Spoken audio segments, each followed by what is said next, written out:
오늘은 창조와 구속의 주라는 제목으로 하나님 말씀 나누겠습니다.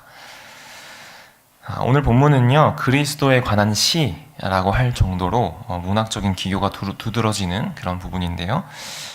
오늘 바울은 이 시를 통해서요, 그리스도가 어떤 분이신지를 굉장히 웅장한 스케일로 그려내면서 그분을 찬양합니다. 사실 오늘 이 시는요, 바울이 골로새서를 통해 드러나고자 하는 그리스도 예수의 모습을 축약해 놓은 것, 요약해 놓은 것이다 라고도 할 수 있습니다. 그래서 한 절 한 절이 굉장히 많은 내용을 함축하고 있습니다. 오늘 우리가 이 말씀을 대할 때는요, 이 시간에 이 시가 전체적인 이 흐름 속에서 드러내고자 하는 주제를 중심으로 나누어 보는 시간을 갖도록 하겠습니다. 여러분, 오늘 바울의 이 말씀, 이 시를 통해서 드러나는 중심 주제가 무엇일까요? 그것은 제목에도 썼지만 이것입니다. 그리스도 예수는 창조주이시며 또 구속주이시다 라는 거죠. 우리가 믿는 예수 그리스도 구원자, 우리가 많이 알고 있는데요. 이 분은 단지 기독교인 소수에게만 왕이 되시고 주인이 되시는 분이 아니라 온 세상 만물을 만드신 분, 그리고 온 세상을 구원하실 주님이다 라는 것입니다. 이 세상을 만든 창조주와 구원할 구속주는 동일한 예수 그리스도다 라는 것을 말하는 거죠. 그리스도의 중심성과 탁월성을 선포하려는 목적이 오늘 이 시에 담겨져 있는 것입니다. 자, 이 오늘 시는요, 두 부분으로 나누어질 수 있는데요. 15절부터 17절, 여기에는 이제 창조주로서의 예수 그리스도가 나타나 있고, 18절부터 20절은 구원자이신 그리스도가 나타나 있습니다. 자, 여러분 15절에 보는 것처럼요. 네. 그리고 18절에 이렇게 되어 있는데요. 15절에는 그는 모든 피조물보다 먼저 나신 이시다 이렇게 되어 있고요. 그리고 18절에도 보시면 이번에는 죽은 자들 가운데서 먼저 나시니, 부활하셔서 죽은 자 가운데서 먼저 나셨다. 이 부분들이 나오죠. 네. 여러분, 이처럼 예수님은 창조에 있어서도 그리고 구속에 있어서도 머리가 되시는 분이시다 라는 것을 대칭적으로 바울이 이야기하고 있습니다. 자, 이번에는 16절로 가보시면요. 자, 끝에 보시면 만물이 다 그로 말미암고 이렇게 되어 있습니다. 말미암고, 만물이 다 그를 통하여 창조가 되었다 이 말입니다. 그를 위하여 창조되었다 이 말을 하죠. 성부 하나님께서 만물을 창조하실 때 성자를 통하셔서 오직 그 창조의 일을 하셨죠. 자, 요한복음 1장 3절에 보면요, 그렇게 나와 있습니다. 만물이 그로 말미암아 지은 바 되었으니 그 지은 것이 하나도 그 예수가 없이는 된 것이 없다 라고 말씀을 하죠. 예수 그리스도는 여러분 이렇게 창조의 주님이십니다. 자, 동시에 그리스도는 구속의 주님이신데요. 20절로 가보시면요, 하늘에 있는 것들이나 땅에 있는 것들이나 그분으로 말미암아, 그로 말미암아, 그를 통하여 어떻게 됩니까? 자기와 화목해 되기를 기뻐하셨다라는 거죠. 창조도 그러했지만 여러분, 구속도, 구원도 마찬가지로 그리스도를 통하여서만 되는 것이다 라는 것을 말하고 있는 거죠. 그분을 통하지 않고는 하나님과의 화목, 샬롬, 온전함이 없는 거죠. 사도행전 4장 12절에 말한 것처럼요, 이 역시 구원을 받을 만한 다른 이름을 우리에게 주신 적이 없다. 그 예수 그리스도의 구원의 유일성을 이야기해주고 있습니다. 그렇게 예수님은, 그리스도는 창조와 또한 구속의 주체이시고 주인이시고 머리가 되시는 분이시다 라는 것이 이 시에 드러나 있습니다. 여러분, 오늘 바울은요, 이렇게 창조와 구속에서 그리스도의 중심성과 우위성을 표현하기 위해서 이런 표현을 반복합니다. 다음 보시면 15절 18절에는 먼저 나신이라는 단어가 있고요, 17절에는 먼저 혹은 이제 최고로 번역할 수 있는 단어, 그리고 18절에는 머리, 또 동일한 18절에는 시작이시다, 이런 단어를 쓰고 있습니다. 여러분, 여기 이렇게 제가 짚어낸 단어들은요, 각각 다른 헬라어, 신약성경 헬라어와 각 다른 단어들로 표현되어 있는데요. 사실은요, 이것은 하나의 단어가 가진 여러 가지 용례들, 여러 가지 의미들을 말하는 것입니다. 그 유일한 단어가 무엇이냐면요, 바로 히브리어에 있는 레시트라는 단어입니다. 여러분, 이 단어는요, 언제 대표적으로 쓰이냐면요, 태초에 하나님이 천지를 창조하시니라에 쓰이는 단어입니다. 태초에 해당하는 단어예요. 그러니까 여러분, 성경의 첫 단어가 이 레시트라는 단어로 시작하고 있는 것입니다. 여러분, 바울은 오늘요, 이 의미심장한 단어를 가지고 오늘 본문 곳곳에 그 단어의 여러 가지 용례의 뜻을 적용시켜서 배치하고 있어요. 의도적으로. 그분은 먼저이시고 최고, 또 머리가 되시고 시작이시고 첫 열매가 되시는 그런 분이라는 것을 이 단어를 통해서 굉장히 다이나믹하고 운율감 있게 표현하고 있는 거죠. 성도님 여러분, 이 시를 우리가 접하면서 그렇게 묵상할 수 있기를 바랍니다.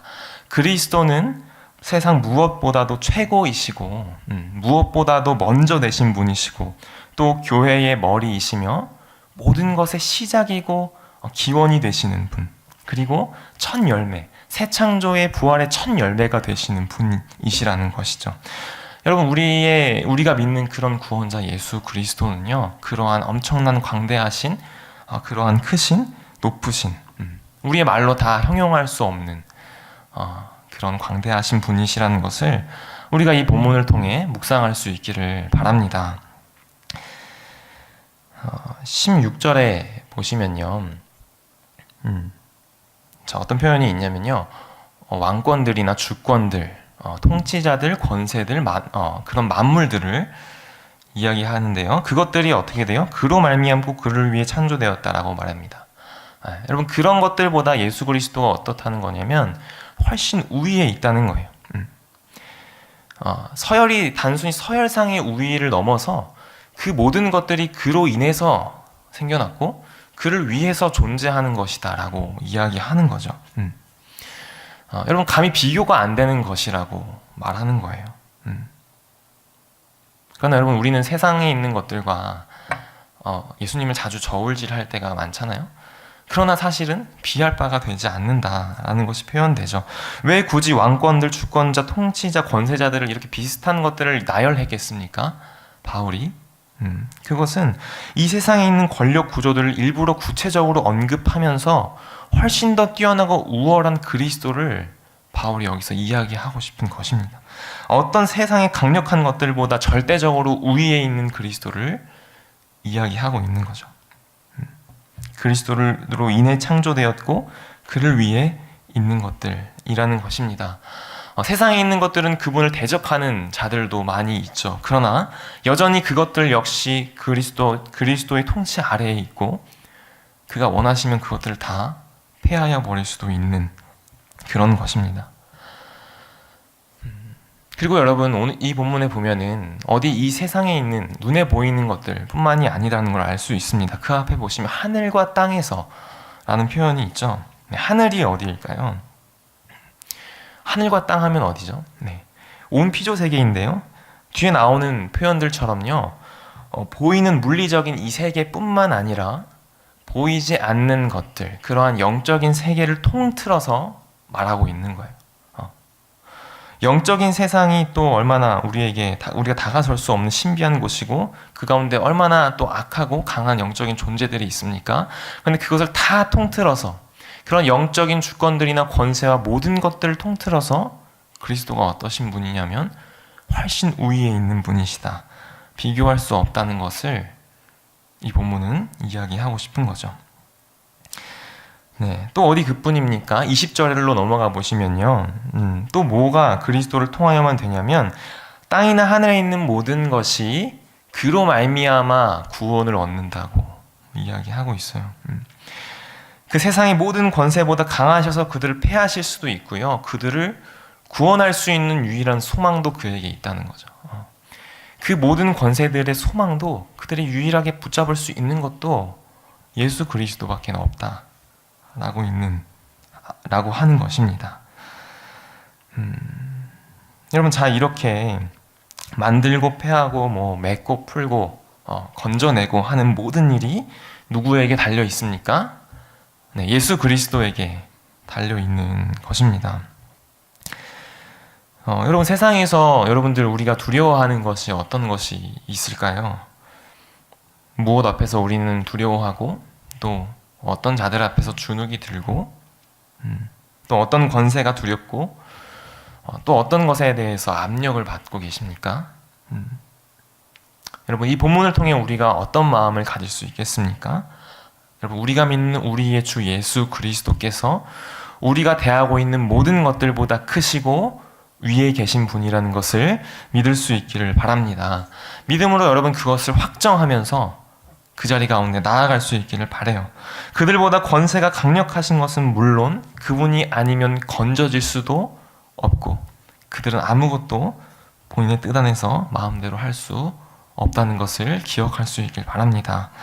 여러분, 우리는 그런 분께 붙들림 바 된 자들이고요. 그분의 사랑을 받고 그분과 함께 영원히 거하는 자들입니다.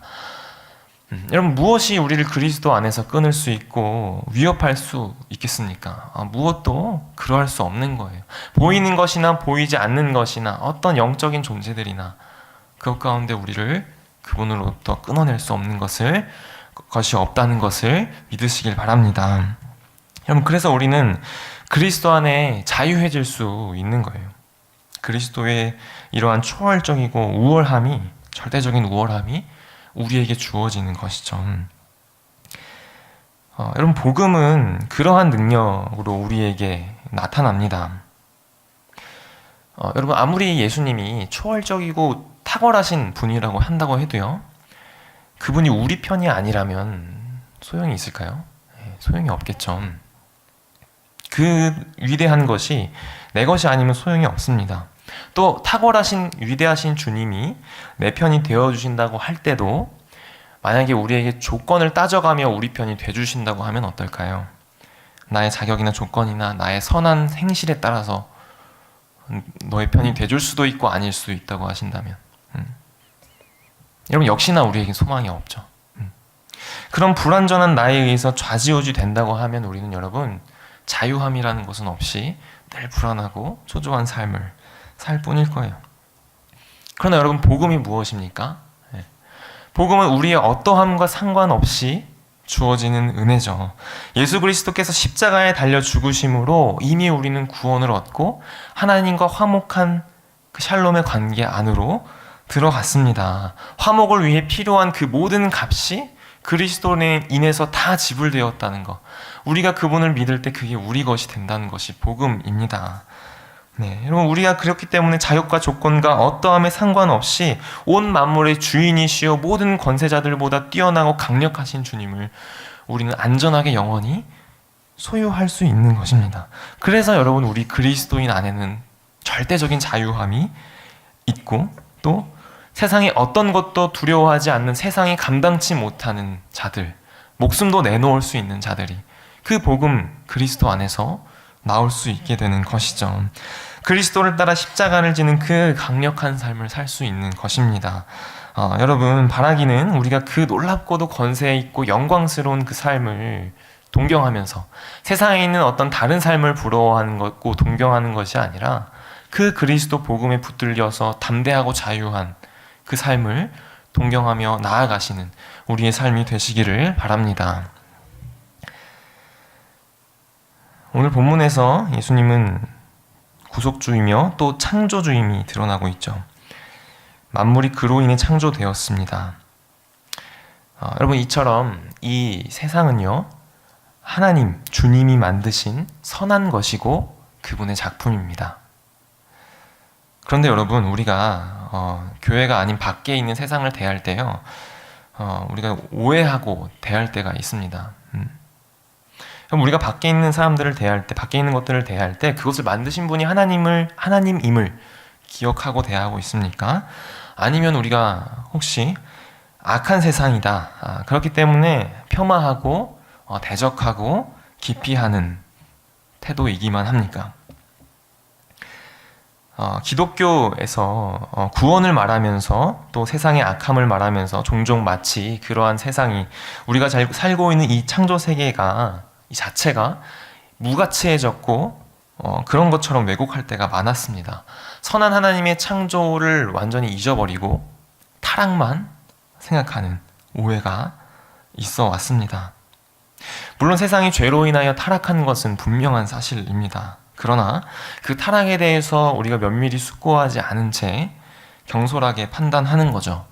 실제로 이 세상이 타락한 것보다 더 나쁘게 혹은 애초에 이 세상이 악한 것 같이 어떨 때는 이 세상이 하나님의 창조물로 여기는 게 아니라 무슨 악한 세력이 만든 것처럼 그렇게 이 창조 세계를 나쁘게 말하는 경우도 있습니다.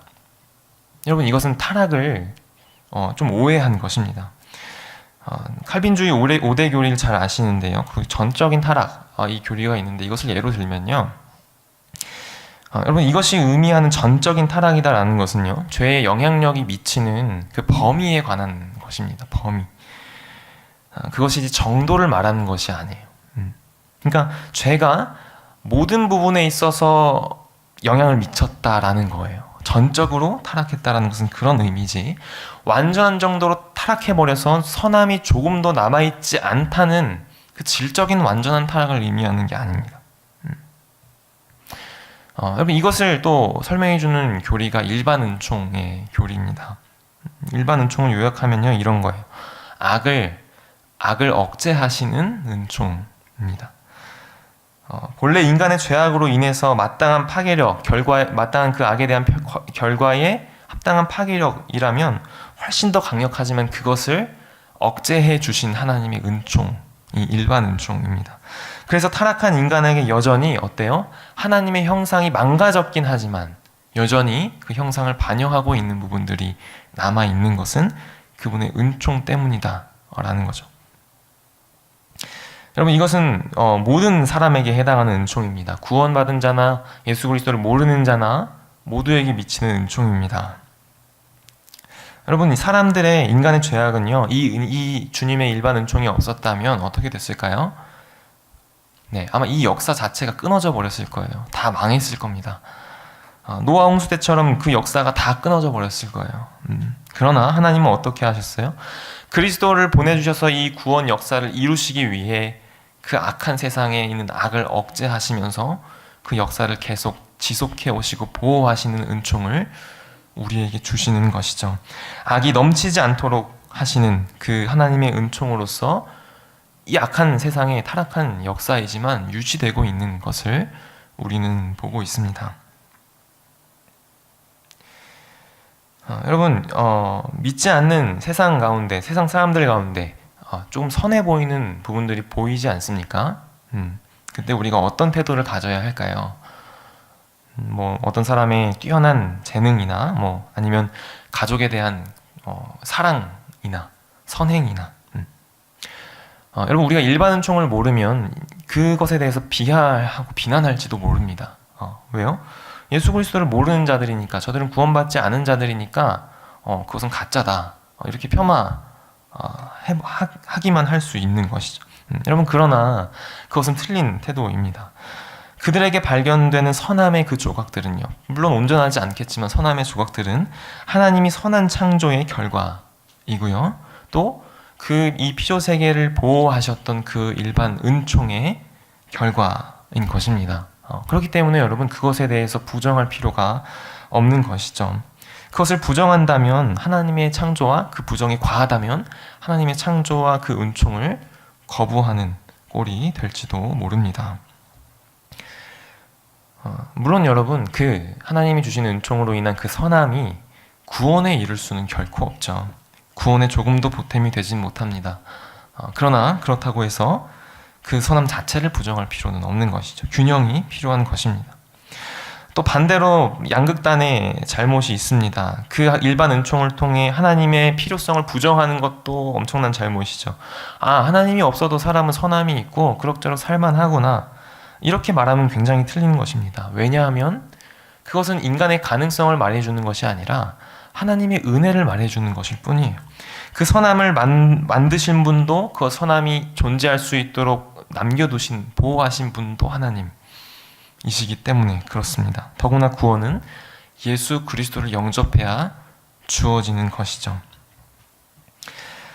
네, 여튼 여러분, 우리는 그 세상 가운데 있는 아름다움과 선함을 볼 때 그것을 섣불리 비판할 것이 아니라 그 안에 있는 창조의 아름다움과 선함을, 그리고 우리에게 주신 은총과 자비를 보면서 그분을 찬양하는 자들이 될 수 있어야 합니다. 우리가 아름다운 자연을 보면서는 제법 잘 찬양을 하죠. 자연이 여러분 타락으로 인해서 많이 망가지기도 했잖아요. 그러나 아름다운 풍경을 볼 때 우리는 감탄하고 하나님을 찬양하는 것은 그래도 우리가 잘하는 것 아닙니까? 마찬가지예요. 세상 가운데 그 믿지 않는 자들 가운데에 나타난 선함을 가지고 우리는 찬양할 줄 알아야 합니다. 한 학자는 이렇게 말했습니다. 세상이 풍성하고 너그러운 아름다움에 숨을 죽이게 된다면 예수님 때문에 그런 모습임을 기억하라.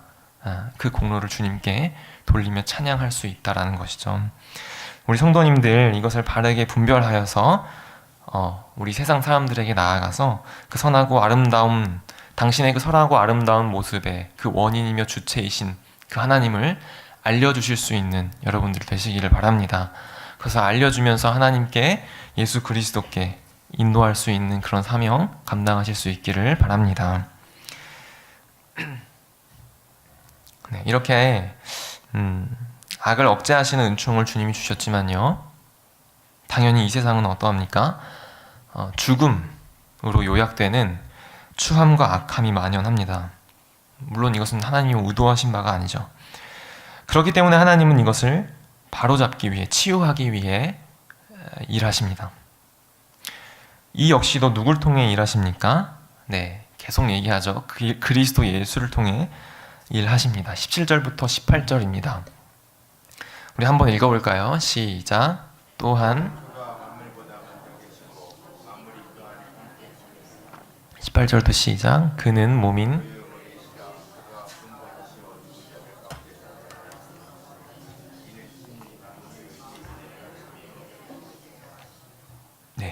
만물보다 먼저 계셨던 분이 이번에는 죽은 자들 가운데서 먼저 또 나셨다. 창조의 머리이신 예수는 새로운 창조의 머리가 되시는 분이다 라는 거죠. 네, 20절 보시면요, 그분은 십자가의 그 피로 그 새 창조, 구속의 일을 성취하셨습니다. 그래서 그분이 그 부활의 구속의 결과의 첫 열매가 되어주시는 그 부활로 우리에게 나타나셨죠. 만물을 구원하고 회복하시려는 하나님의 계획이 예수 그리스도의 부활 안에서 처음으로 열매를 맺은 것입니다. 네, 여러분, 이제 그 그리스도 예수께서는 어떻게 하시냐면, 이제 첫 열매가 된 자신이 있었으니까 이제 그분이 주체가 되셔서 모든 이 구속의 완성을 향해서 그 일을 해 나가시는 거죠. 심각하게 손상되어 버린 이 피조 세계를 고치시며 결국에는 완성하실 것입니다. 여러분, 그러면 우리는 무엇을 하면서 살아야겠습니까? 여러분, 우리는 망가진 세상을 향해 우리는 전하고 외치는 자가 되어야 합니다. 그리스도가 주님이시고 그분이 창조주이시고 만물의 주인이시고 망가진 이 세상을 회복시키는, 새롭게 하시는 새 창조의 역사가 그분 안에서 일어났다, 시작됐다 라는 메시지를 우리는 전해야 해요. 하나님 나라가 임했다. 여러분, 이 메시지를 우리는 그들에게 전해야 합니다. 그분의 주권적인 통치가 임했으니 이제 회개하고 그 나라 안으로 들어와라. 그 앞에 순복하며 그를 예배하라. 너희의 모든 삶이 주님이 주인이 되시게 바꾸라 라는 것이죠. 여러분, 이것이 복음 전도자의 의무입니다. 임무입니다. 모든 영역에서 그리스도의 주되심을 선포하고 그렇게 만들어내는 것이죠. 여러분, 우리가 영혼을 구원하는 것도요, 이 차원에서 이루어지는 것이 되어야 합니다. 여러분, 영혼 구원의 일뿐만이 아니겠죠. 하나님이 여러분 세상에 사람만 만드신 게 아닙니다. 또 사람만 구원하시는 게 아니죠. 사람만 회복하시는 게 아니죠. 사람만 있으면 됐고 피조세계는 어떻게 되든지 그냥 버리시는 분이 아니죠. 하나님은 모든 피조세계를 사랑하시고 우리도 사랑하시며 귀히 여기셔서 구원하시고 회복시키는 분이세요. 그분은 사람은 물론이고요, 이 피조 세계를 절대 포기하거나 버리지 않으시는 분입니다. 여러분, 그분은 그렇게 무정하지도 않고 무능한 분도 아니에요. 성도님 여러분, 우리가 그리스도를 구원주뿐만 아니라 창조주임을 믿는다면 영혼의 구원뿐 아니라 더 넓게 이 피조세계 전체의 구원을 볼 줄 아는 자들이 되어야 합니다. 이 세상을 버리시고 인간만 빼내셔서 어딘가로 도피시키는 그런 분이 아니시고, 주님은 이 세상에 있는 하나도 포기하지 않으시고 다 구속하여 회복하여 완성하시고, 그 새하늘과 새 땅에서 회복된 그곳에서, 이곳에서 우리와 함께 영원히 거하시는 그러한 구원 계획을 가지신 분이십니다. 그러니 여러분, 우리가 교회만 다니고 죽어서 천국만 이야기할 것이 아니라 내가 다니고 있는 모든 직장과 학업을 감당하는 곳이나 가정이나 모든 곳에서 그것이 하나님의 다스림을 받도록 해야 합니다. 창조주 하나님의 주인 되심을 우리가 속한 모든 곳에서 되찾아야 하는, 여러분, 우리는 그런 사명을 가진 자들입니다. 예수를 믿게 전도하는 것은 물론이고 그게 당연히 중심이고요, 더 나아가서 하나님 나라의 선한 질서가 우리 주변에 이루어지도록 해야 하는 거죠. 여러분, 우리가 일하는 그런 일터에서의 부조리함이 많이 있지 않습니까? 여러분, 그러한 어떤 관습들을 우리는 넘기는 것이 아니라 저항하고 고쳐내야 합니다. 세속적으로 용인되고 타협되는 그러한 비윤리적인 일들에 맞서서 싸워야 합니다. 왜냐하면 그것은 하나님의 통치 방식이 아니기 때문입니다. 그리고 그것은 하나님의 것이고 주님이 주인이시기 때문에 그분의 주인 되심을 주장하는 차원에서 우리는 저항해야 합니다. 또한 소외받고 차별받는 그런 힘없는 자들이 우리는 볼 수 있죠. 우리는 그들을 일으켜 주어야 하는 의무가 있습니다. 하나님 나라는 어떤 나라입니까? 누구에게나 차별 없이 은혜를 받고 품어지는 나라이죠. 그래서 그런 곳이 깨어지고 있는 그 소외되고 가난한 자들, 약한 자들을 우리가 일으켜서 그것을 메꾸는, 그렇게 우리의 하나님 나라의 통치를 온전케 하는 일을 우리는 감당해야 하는 것입니다. 여러분, 이러한 일들도 영혼 구원과 마찬가지로 하나님 나라의 사명, 복음의 사명입니다. 어차피 불 다 없어질 세상이니까 그냥 막 살고 어차피 새로 갈아엎을 건데 헛수고하지 말자, 이런 게 아니라, 여러분, 이런 것은 정말 구원을 우리가 모르는 태도입니다. 여러분, 우리가 구원받은 이유는 이 피조세계의 구속을 위해서 그 일에 동참하고 쓰임받는 그런 목적을 위해 구원받은 자들입니다. 여러분, 예수님이 우리 이 모든 피조세계를 회복하시고 완성하시는 일을 하시는데요, 그 일을 어떤 방식으로 하시겠습니까? 그분이 직접 혼자 다 하실까요? 그런 게 아니잖아요. 그분은 어떻게 하는 방식이냐면, 우리를, 인간인, 하나님의 망가졌지만 하나님의 형상인 우리를 먼저 구속하여 회복시키시고, 그리고 어떻게 하세요?